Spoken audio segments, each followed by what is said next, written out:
We provide you the platform to turn your dreams into reality. Give wings to your aspirations with KR Mangalam University.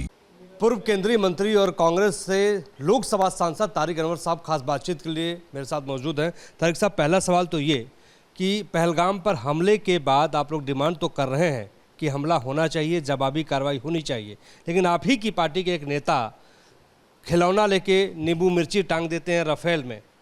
क्या कहेंगे? BJP के लिए अपमान है ये। देखिए, उनके लिए अपमान ज़रूर होगा क्योंकि उनको याद दिलाया जा रहा है। आज 2 हफ्ता होने को है जो पहलगाम में जो दर्दनाक घटना हुई। न सिर्फ उन शहीदों के परिवार बल्कि पूरा देश अभी तक इस बात के इंतज़ार में है, बेचैनी है लोगों में कि आखिर सरकार क्यों अभी तक मूक दर्शक बनी हुई है, क्यों नहीं कोई कार्रवाई कर रही।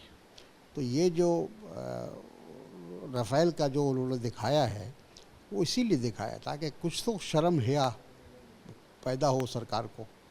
लेकिन बीजेपी एक और जो है कदम आगे बढ़कर निशाना साध रही है और कह रही है कि पाकिस्तान के चीयर लीडर्स के रूप में बयान दे रहे हैं कांग्रेस के नेता। ये उनकी गलतफहमी है। पाकिस्तान कौन गया था? और आज अगर देखा जाए तो जो इतिहास है उसमें जितने हमले हुए हैं अभी तक, ज़्यादातर हमले, हमको लगता है कि 90% हमले जो हुए हैं वो बीजेपी के शासनकाल में हुए हैं। जितने भी आतंकी हमले हुए हैं, तो आखिर क्यों ऐसा होता है कि जब इनकी सरकार होती है तो हमले होते हैं? तो या तो पाकिस्तान ये समझता है कि ये मौका अच्छा है, वक्त अच्छा है। तो कहने का मतलब हमारी ये है कि सिर्फ ये कह देने से कि हम पाकिस्तान की भाषा बोल रहे हैं या पाकिस्तान की इसमें मदद हो रही है, हम खामोश बैठे रहें। इतनी बड़ी चूक हो गई, 26 लोगों की जान चली गई और तब भी विपक्ष खामोश बैठ कर देखता रहे, मूक दर्शक बनकर।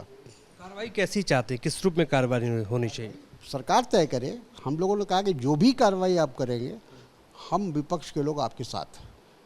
इतना बड़ा जो आश्वासन विपक्ष की ओर से मिलने के बाद भी सरकार खामोश है, हाथ पर हाथ धरे बैठी है और नॉर्मल लाइफ गुजार रहे हैं। हमारे प्रधानमंत्री जाकर चुनाव अभियान में भी भाग ले रहे हैं, उद्घाटन कर रहे हैं, सारा काम हो रहा है।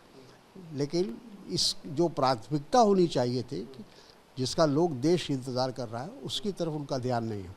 तो अब तक कार्रवाई क्यों नहीं हुई है? क्या लगता है आपको? ये तो सरकार बताएगी। सरकार बताए क्यों नहीं हुई, किस वजह से नहीं हुई। मोदी जी डर रहे हैं, ये लग रहा है आपको? अब ये मोदी जी अगर कार्रवाई समय पर नहीं होता है तो फिर उसका मतलब ही नहीं, बेमतलब है वो। लेकिन बाबा रामदेव भी जी मैदान में उतर गए हैं। वो ये कह रहे हैं कि औरंगजेब और बाबर की जो औलादें हैं उनकी तादाद बढ़ गई है। पहलगाम पर बात कर रहे थे वो। बाबा साहब ने, हमको लगता है कि सुपारी ले लिया है पाकिस्तान से कि देश को बांटो, हिंदू मुसलमान में तफरका पैदा करो और ताकि भारत कमज़ोर हो, भारत की जो ताकत है वो कमज़ोर हो। Thank you so much sir, हमसे बातचीत करने के लिए। हमारे सहयोगी विकास कुमार राय के साथ Mohit Raj Dubey, News Nation Delhi. News Nation अब व्हाट्सएप पर खबरों की ताज़ा अपडेट के लिए न्यूज नेशन के इस QR कोड को स्कैन करें।